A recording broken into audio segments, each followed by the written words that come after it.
You have been lied to your entire life. From the moment you were in school, you were conditioned to believe that the loudest person in the room is the one in charge. You were taught that if you want to be heard, you have to raise your voice. You were taught that silence is a sign of weakness, of not knowing the answer, of submission. Look around you.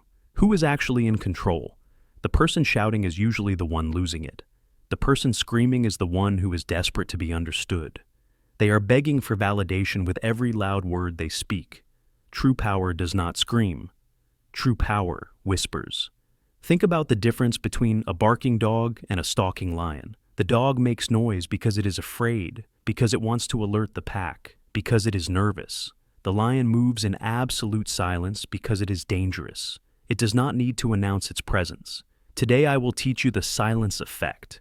It is the counterintuitive dark art of commanding absolute attention by lowering your volume and closing your mouth. This is not about being shy. This is about being strategic. First, you must understand the psychology of why this works. Human beings are terrified of a vacuum. We are social creatures who hate empty spaces in conversation. Silence creates tension, and tension makes the average person deeply anxious. When you stop talking, the other person's brain instantly goes into panic mode. Their subconscious starts firing alarm bells. Why did he stop? Is he mad? Did I say something wrong? Does he know something I don't? In that moment of anxiety, they will do anything to win back your approval or break the tension. They will start talking. They will reveal secrets they meant to keep hidden. They will negotiate against themselves.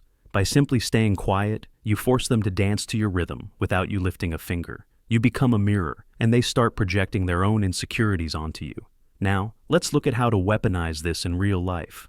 The first technique is the volume drop. This is for arguments and heated conflicts. When an argument starts, our instinct is to match the other person's energy.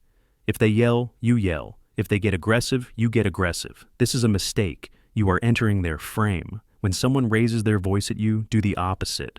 Lower yours. Speak almost in a whisper. Slow down your cadence. This achieves two things. First, physically, they have to stop screaming and lean in just to hear you. You force them to change their posture. Second, it shifts the status dynamic instantly. You become the calm, rational parent. They become the emotional, throwing tantrum child. You are proving that their emotions do not control you. You are the one in control of the emotional thermostat of the room. The second scenario is the punishing pause. This is for interruptions. We all know that person who constantly cuts you off. Most people try to talk faster to finish their sentence. Before the interruption, or they get angry and say, "Let me finish." Both reactions show weakness. Next time someone interrupts you, stop talking immediately. Do not try to compete. Just stop. Mid-sentence. Turn your head and look them directly in the eyes, and wait. Do not look angry, just look bored. Let the silence hang in the air for 3 or 4 uncomfortable seconds. Make them feel the weight of their rudeness. Usually they will stumble, they will stutter, they will apologize, and they will ask you to continue. You didn't have to fight for the floor. You took it back by withdrawing your attention. The third application is in negotiation, whether it is for a salary, a business deal, or even where to eat dinner. There is an old saying in sales, "He who speaks first loses." State your price or your condition, and then shut your mouth. The amateur feels the urge to justify their price. They say, "I want a raise because I worked hard, and I think it's fair." Stop justifying. Say, "I want a raise," and then silence.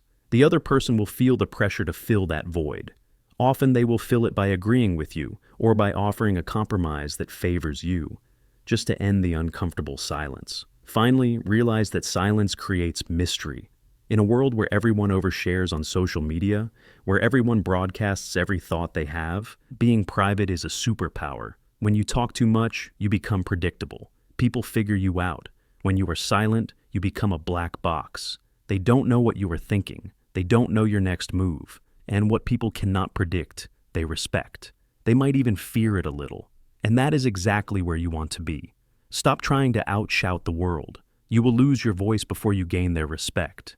Instead, turn the volume down. Become the void that others try to fill. Let your silence be so heavy that it breaks their noise. If you want to master the hidden language of power that schools never taught you, hit that subscribe button right now. Do not just watch from the sidelines. Join the few who understand how the game is really played.